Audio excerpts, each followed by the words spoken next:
এবার আমরা আলোচনার বিষয় রিটার্ন অন ইনভেস্টমেন্ট, যাকে শর্ট ফর্মে বলা হয় ROI। ঠিক আছে, রিটার্ন অন ইনভেস্টমেন্টের বাংলা হচ্ছে বিনিয়োগ প্রতি আয়। প্রথমে আমরা দেখব বিনিয়োগ প্রতি আয়টা কাকে বলে। যে অনুপাতের সাহায্যে কোনো প্রতিষ্ঠানের নির্দিষ্ট হিসাবকালে নিট মুনাফা এবং নিয়োজিত মূলধনের সম্পর্ক প্রকাশ করা হয় তাকে বিনিয়োগ প্রতি আয় বলে। এবার আমরা এর ফর্মুলা দেখব। রিটার্ন অন ইনভেস্টমেন্টের ফর্মুলা হচ্ছে net profit before interest and tax and dividend divided by capital employed into 100। Okay, এবার আমরা দেখব net profit before interest and tax and dividend, এই বিষয়টা একটু আলোচনা করব। দেখো, আমরা প্রত্যেকে জানি net profit before interest and tax থেকে আমরা ইন্টারেস্ট পার্ট যদি বাদ দিয়ে দিই তাহলে আমরা কি পাই? Net profit before tax. তা থেকে যদি ট্যাক্স পার্টটা বাদ দিই আমরা কি পাই? Net profit after tax. তবে এই ক্ষেত্রে তোমাদের বলে রাখি, তোমাদের বেশিরভাগ অঙ্কই কিন্তু দেবে নেট প্রফিট আফটার ট্যাক্স। ঠিক আছে, তোমার যেতে কোথায় হবে? তোমার যেতে হবে net profit before tax, before interest and tax. আমি কি বললাম? তোমার বেশিরভাগ ক্ষেত্রে অঙ্ক কিন্তু দেওয়া থাকবে নেট প্রফিট আফটার ট্যাক্সে, তোমাকে কিন্তু যেতে হবে কোথায়?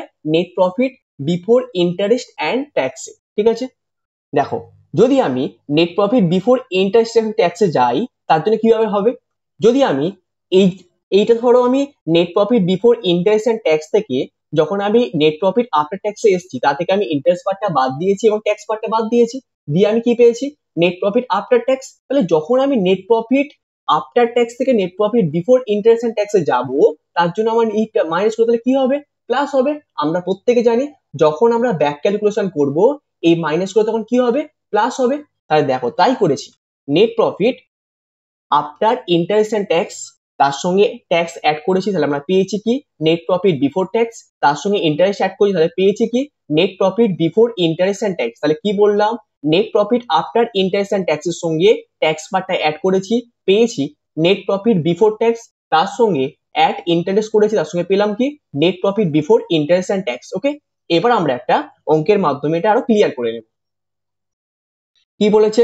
From the following information calculate return on investment. Okay, কি বলেছে? ইনফরমেশনের মধ্যে দিয়েছে net profit after interest but before tax. তার মানে কি বলেছে?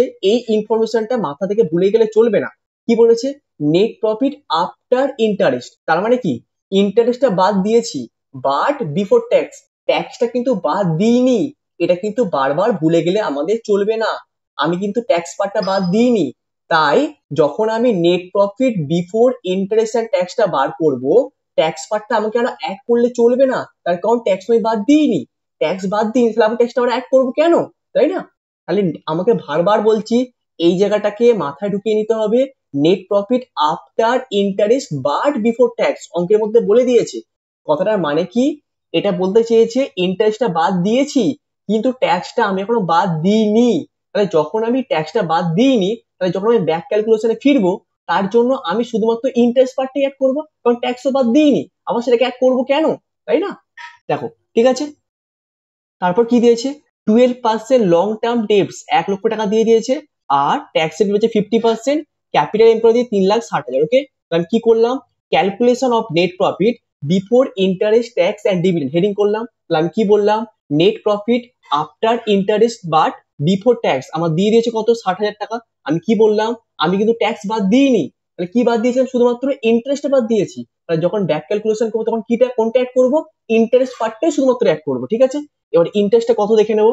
দেখো, লং টার্ম ডেট আছে 1 লাখ টাকা, রেট অফ ইন্টারেস্ট কত বলছে? 12%। তাহলে কি করবো? অ্যাট ইন্টারেস্ট 1 লাখ টাকার উপর 12% নাম, তাহলে এলো কত? 12,000 টাকা। 60,000 আর 12,000 যোগ করে কত এলো? 72,000 টাকা। কি পেলাম?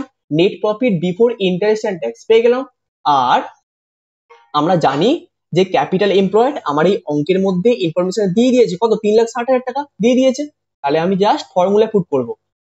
অতএব আমরা জানি return on investment is equal to net profit before interest and tax divided by capital employed. তাহলে net profit before interest and ট্যাক্সটা কত এসছে? 72,000 টাকা। আর ডিভাইডেড বাই ক্যাপিটাল এমপ্লয়েড এটা কত এসছে আমার? 3,60,000 টাকা, যেটা আমার অঙ্কে দিয়ে দেওয়া আছে। তাহলে 72,000 ভাজিতক 3,60,000 ইন্টু 100, তাহলে এলো কত? 20%। তাহলে আমরা দেখলাম রিটার্ন অন ইনভেস্টমেন্ট পেলাম কি করে? 72,000 ভাজিতক 3,60,000 ইন্টু 100, তাহলে পেলাম কত? 20%. ওকে,